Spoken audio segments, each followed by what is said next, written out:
اعوذ باللہ من الشیطان الرجیم، بسم اللہ الرحمن الرحیم۔ عائشہ اسلامک ہسٹری کی پیاری بہنوں اور بھائیوں، السلام علیکم ورحمۃ اللہ وبرکاتہ۔ تمام تعریفیں اللہ کے لیے، وہی نیک لوگوں کا ولی ہے۔ میں گواہی دیتی ہوں کہ اللہ کے سوا کوئی معبود برحق نہیں، وہ یکتا ہے، اس کا کوئی شریک نہیں۔ اور میں یہ بھی گواہی دیتی ہوں کہ حضرت محمد مصطفیٰ صلی اللہ علیہ وآلہ وسلم اللہ کے بندے اور آخری رسول ہیں۔ یا اللہ ان پر اور ان کی آل پر اور تمام صحابہ کرام پر اپنی رحمتیں، برکتیں اور سلامتی نازل فرما، آمین۔ میری بہنوں اور بھائیوں، آج کی اس ویڈیو میں آپ کے ساتھ قرآنی سورت کا خاص عمل اور وظیفہ شیئر کرنے جا رہی ہوں۔ یہ عمل، یہ وظیفہ قرآنی سورت پر منحصر ہے، جس کی بہت ہی زیادہ فضیلت اور برکات ہے۔ اس کے علاوہ یہ عمل، یہ وظیفہ بالخصوص توبہ استغفار کرنے کا خاص عمل ہے۔ میری بہنوں اور بھائیوں، اگر آپ 100 مرتبہ روزانہ کے معمول پر توبہ استغفار کریں گے تو آپ کو بہت سے فائدے حاصل ہوں گے، کیونکہ ذاکر کے ذکر میں، زاہد کے فکر میں خالق آفاق کی جھلک نظر آتی ہے۔ ذکر الہی دراصل خالق حقیقی سے رابطے کی ایک شکل ہے۔ اللہ کے ذکر میں نماز، تلاوت، قرآن کریم، دعا اور استغفار سب شامل ہے، کیونکہ ذکر اللہ کی بہت ہی بڑی عظمت اور اہمیت اور برکات رکھتا ہے۔ اللہ کے ذکر سے اللہ کا قرب نصیب ہوتا ہے اور انسان کی روحانی ترقی ہوتی ہے۔ اللہ کے ذکر سے قلوب منور ہو جاتے ہیں۔ اللہ کا ذکر ہی وہ رستہ اور دروازہ ہے کہ جس کے ذریعے ایک بندہ بارگاہ الہی تک پہنچ سکتا ہے۔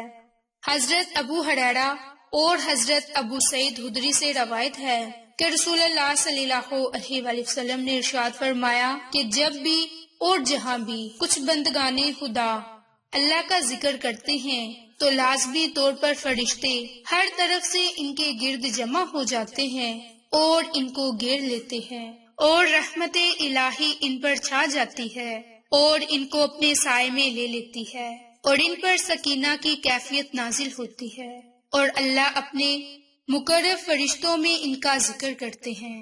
تو میری بہنوں اور بھائیوں، ذکر کرنے کی بہت زیادہ فضیلت اور برکات ہے، جو آج آپ کے ساتھ خاص عمل اور وظیفہ شیئر کرنے جا رہی ہوں۔ یہ عمل، یہ وظیفہ بالخصوص توبہ استغفار اور ایک قرآنی سورت پر منحصر ہے، جس کی بہت زیادہ فضیلت اور برکات ہے۔ میری بہنوں اور بھائیوں، توبہ استغفار کی کئی تسبیحات ہے۔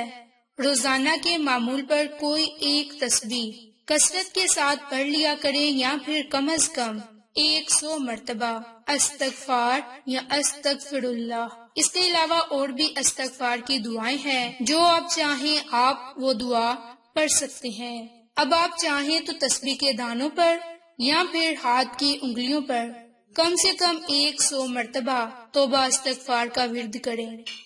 دوسرا عمل، دوسرا وظیفہ درود پاک پڑھنے کی متعلق ہے۔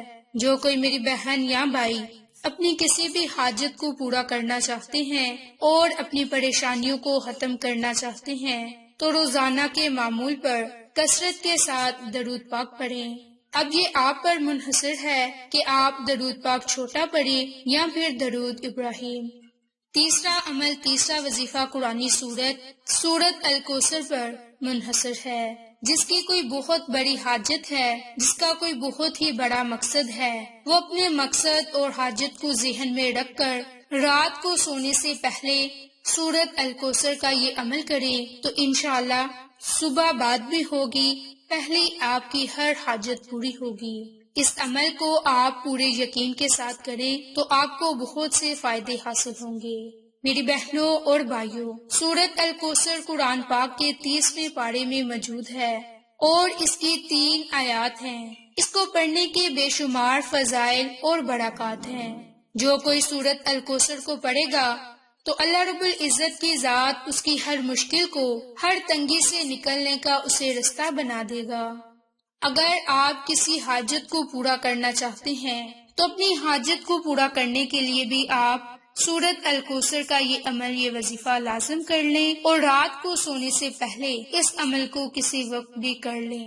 اس عمل کو کرنے کی ترتیب کچھ اس طرح سے ہے کہ پہلے 2 رکعت نماز نوافل حاجت کی نیت سے ادا کریں، اور اس کے بعد آپ نے سورت الکوثر کا یہ عمل، یہ وظیفہ کرنا ہے۔